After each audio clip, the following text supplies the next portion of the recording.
But the box office projections had Barbie right around 100 million and Oppenheimer right around 60 million.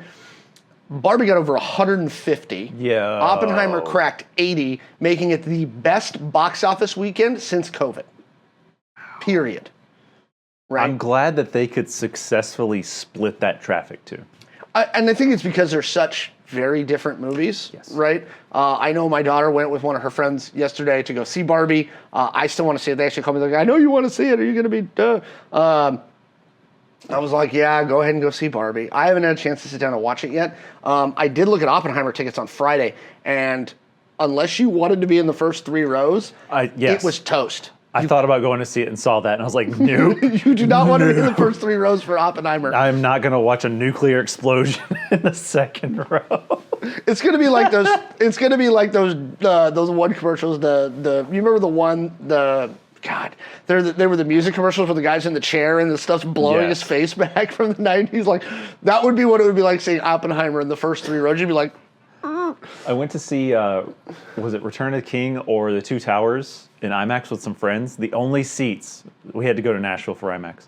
The only seats were the second row. So I'm sitting there at Lord of the Rings IMAX. What's happening? It's so much that close. It's lots of first 3 rows are the ones that get vaporized. I love that. That is probably true. Here's the thing. I think this says a lot about the movie business. I actually think this makes SAG and the Screenwriters Guild's strikes more powerful. Okay, yeah. Okay. You can't do these films with AI. You can't do these films with crap, right? And here's the thing. Anybody in the studio systems who's like, people aren't going to the movies anymore, right? Mario crossed $1 billion, right? Barbie and Oppenheimer did a $230 million combined opening weekend. By the way, the last time there was this level of combined opening weekend, it involved a Star Wars movie or a Jurassic movie. Yeah, right? Whoa. These are not sequels. They're not things with a built-in thing or anything like that. I mean, it shows that people are still wanting to see movies in the theaters. They want to see these really original things. Yeah. I mean, again, it was Indiana Jones, but I went and I was like, yeah, I am glad that I saw it in theaters. Now, I would happily go see both of those in theaters. I still intend to. Yeah. As soon as I get good tickets for Oppenheimer. It also helps that they... Yeah, true. They also released it, like, there's not been anything for a couple weeks, right? Mission Impossible was last weekend. Yeah. Well, that's I don't want to say different audience. That's just a different kind of movie. But yeah, like, you're kind of... They're sort of on this release island. They're 2 very different films. Middle of summer vacation. And I suspect there were a lot of people that did the double feature to cheer themselves up after Oppenheimer to Barbieheimer. I actually think that there were quite a few people that did that.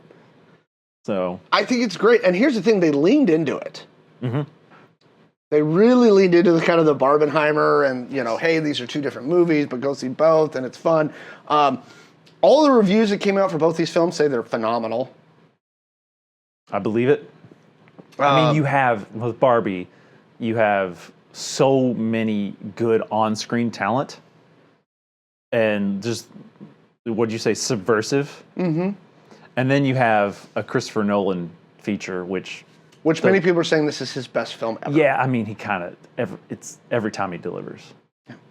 By the way, the last time there was a double movie, one of the last times there was a double movie feature that did this well, where it was kind of like this, and this was actually him too. It was The Dark Knight, and I want to say it was like The Incredibles 2 released the same weekend. Not what I was going to guess, but that works. Yeah. Mission Impossible had a good first weekend. It did have a good first weekend. I'm sure the drop for this week, I haven't had a chance to look, but I can probably try and pull it up really quick. That one seems like an initial release week thing, and then people are going to watch it home after that. It actually fell under that Sound of Freedom movie. Mission Impossible: Dead Reckoning did 6. There's an asterisk for that. Barbie did 155, Oppenheimer 80, Sound of Freedom 20, Mission Impossible 19.5, and Indiana Jones did another 6. Those are your top 5 for the weekend. 20 million asterisk. 1 million in actual sales. Yeah. I'm not holding back.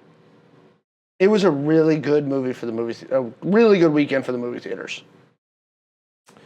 Good. Glad to see it. Then we got Ninja Turtles in a few weeks. Yeah. Yeah. Again, I think that the studios have really got to get their heads around. It's not that people don't want to go to the movies. They're not going to go see derivative crap anymore. They're just not. That's what I'm saying. Well, Fast and the Furious, but I think the last one didn't do very well. No, Fast X was a complete... In fact, here's the thing. Barbie's opening weekend... Yeah. Hang on, I'm going to double check this, but I was looking at something this Go ahead and morning. throw it out and then correct yourself if you're wrong. No, I'm going to do it the right way. Barbie's opening weekend domestically. And let me explain this. When the box office statistics are talking about domestically, they're actually counting the U.S. and Canada. Barbie's opening weekend domestically beat Fast X's entire domestic run. The whole time that it was in theaters. So you're telling me that cow is dry? Yeah. All right. That's my word. I break every computer. I don't break every computer I sit at. It's fine. Yeah. Barbie's opening weekend did better than Fast X's entire domestic run. International. I actually think, again, looking at the numbers, I think Barbie's going to blow past Fast X. Internationally? Overall. Yeah, probably. Probably so. I mean, worldwide box office. Here we go. Where are you at, Barbie? I understand the appeal of the Fast and Furious. Barbie's already at $337 million worldwide. Good God. That's its worldwide take so far. Opening week? Yeah, opening weekend. Yo. It's already gone past Indiana Jones. Quick, Barbie 2, start filming it. Margot, get on set. Wow. I mean, oh, wait, but she can't. Here's it. Ooh. Wouldn't be shocking.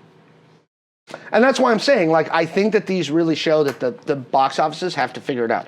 All right, you guys hang out for a second. Go do the thing. And vamp with Gator Pete. I'll entertain the kiddos. Maybe. I don't know. You decide if you're entertained. I'm just going to sit here. So our job. They're trying for an entire Mattelverse thing, I think. Really? What else is Mattel? Hungry Hungry Hippos? We get a Hungry Hungry Hippos horror film?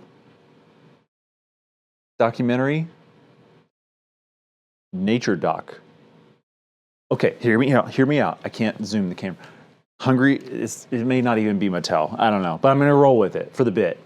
Hungry Hungry Hippos, horror film, narrated by Sir What's-His-Butts that does the nature thing. Not Arthur Conan Doyle. He wrote stuff. You know what I'm talking about. Sir British guy. It's great. Lovely, lovely narration for the nature shows. I want him to narrate it. Sir Richard Attenborough, yes, have him narrate a Hungry Hungry Hippos horror movie. All right, I should be back now. Actually, you know what? Delete that. Studios, you don't get my ideas. I'm not part of SAG or the Writers Guild or the Concept Guild. Pay me. Right. Hey nerds, thanks for watching. Visit gamersheavenpnw.com for our merch store, which you can get cool shirts like this and rep some of my awesome art. Also, like and subscribe for more content so we can make more videos for you.